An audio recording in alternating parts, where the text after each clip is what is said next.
La troisième étape du seder est le yachatz. Yachatz, on va prendre la matzah du milieu et on va la couper en deux. On aura un gros morceau et un petit morceau.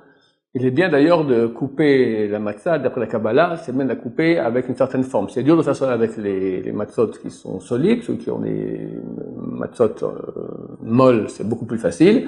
Bon, on peut toujours tenter le coup de créer une forme de hey. Hey correspond donc à la bina, correspond à la sphère la matzah du milieu correspond à cette sphère-là, chorma, bina, vedat. Et on va faire un hey. Comment faire un hey? On va couper une partie de la matzah en forme de daled et l'autre en forme de vav. Ça fait ensemble la lettre hey. Daled et le vav ici, ça fait un hey. Bon, c'est très dur de faire cela.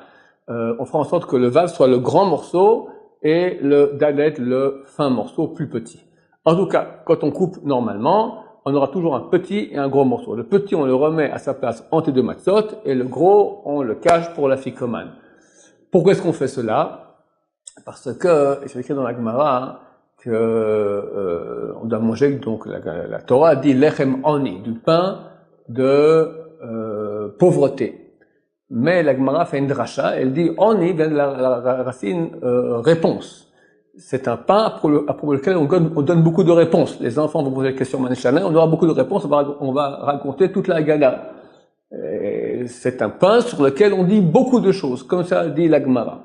Alors, vu qu'on doit dire beaucoup de choses sur un pain qui est un pain de pauvre, alors on va déjà le couper auparavant pour qu'il soit ce pain de pauvre déjà et qu'on puisse dire beaucoup de choses. Si on le coupe qu'au début du repas comme on fait d'habitude, on aura pendant 2 heures dit des choses sur un pain qui est entier, c'est pas un pain de pauvre.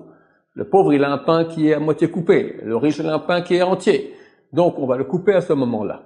Plus profondément, ces 2 morceaux de matzot correspondent aux 2 grandes géoulot, aux 2 grandes rédemptions que nous avons eues et aurons. C'est-à-dire, on a eu la rédemption d'Égypte, qui est la petite. Il faudra qu'on la prenne, on la remet dans le plateau, elle sera bien visible, et c'est sur elle qu'on va raconter toute la sortie d'Égypte, à son propos.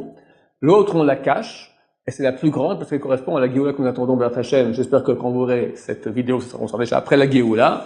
Sinon, on sera très proche, j'espère aussi.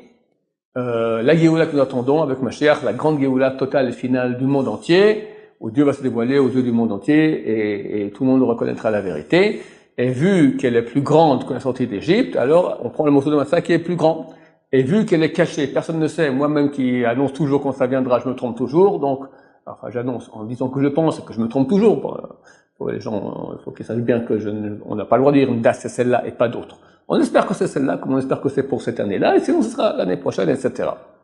En tout cas, c'est caché. C'est pour cela qu'on prend ce morceau de matzah et on le cache. Baruch Adonai, l'olam, amen, va amen.